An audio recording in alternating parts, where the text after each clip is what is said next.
السلام عليكم ورحمة الله وبركاته. ازيكم يا حبايبي، عاملين ايه؟ معاكم شيف رضوى سليم.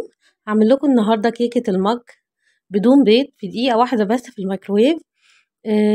طريقة سهلة جدا ومكونات بسيطة جدا جدا ومتوفرة في كل بيت، والطعم تحفة بجد. الولاد اتهوسوا بيها وبجد من مفيش عملنا احلى حاجة حلوة. وكمان سهلة وسريعة، لو في ضيوف جم فجأة واحنا ما عندناش اي حاجة نقدر نعملها في دقيقة واحدة بس. المهم ان يكون طبعا عندنا ميكرويف، ولو ما فيش ميكرويف ممكن نعملها في الفرن او على حمام بخار في الحلة على البوتاجاز.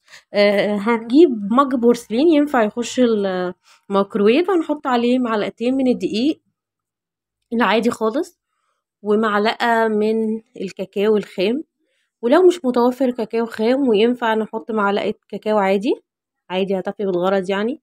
وهنضيف معلقة من السكر زي ما انتوا شايفين، وبعدين هنضيف ذرة من الملح، وكمان هنحط معاها معلقة صغيرة او ربع معلقة صغيرة من الكاكاو من سوري ال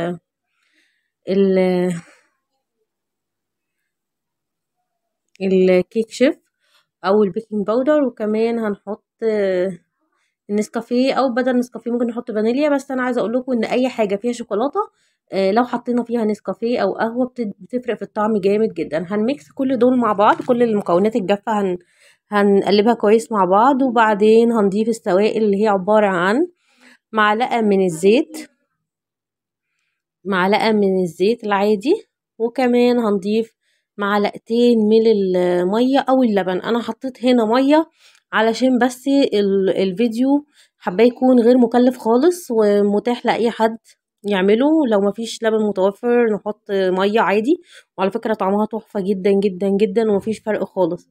القوام بعد ما قلبناها بقوا شايفين عامل ازاي. قوام حلو، ولا هو تقيل ولا خفيف. وفي الاخر خالص هنضيف مكعب من الشوكولاته الدارك. ولو برضو مش متوفر شوكولاته دارك ممكن نحط معلقه من النوتيلا او اي شوكولاته سايحه تنفع تدخل ايه للخبز. خلاص زي هنا طلعت، حطيتها دقيقه واحده بس في الميكرويف، وبعدين طلعت وهي سخنه رشيت عليها سكر بودره، وبجد طعمها وريحتها تحفه. هنشوف بقى القوام دلوقتي مع بعض. جميله جدا، هشه ومش ناشفه خالص ولا معجنه، بالعكس شوكولاته بقى ساحت اهي وعامله زي المولتون كيك، نفس الطعم ونفس الريحه وهي سخنه كده وبجد تحفه. جربوها هتعجبكم جدا جدا، وبجد مش هتبطلوا تعملوها. المهم ان يكون في ميكرويف، لو ما فيش ميكرويف ممكن نعملها على بخار ماء او ممكن في طواجن وندخلها الفرن، برضو مش هتاخد حاجه يعني. بس وده كل الفيديو. يا ريت بقى تشجعوني ودعموني بلايك وشير وسبسكرايب عشان يوصل لكم كل وصفاتي. والسلام عليكم ورحمة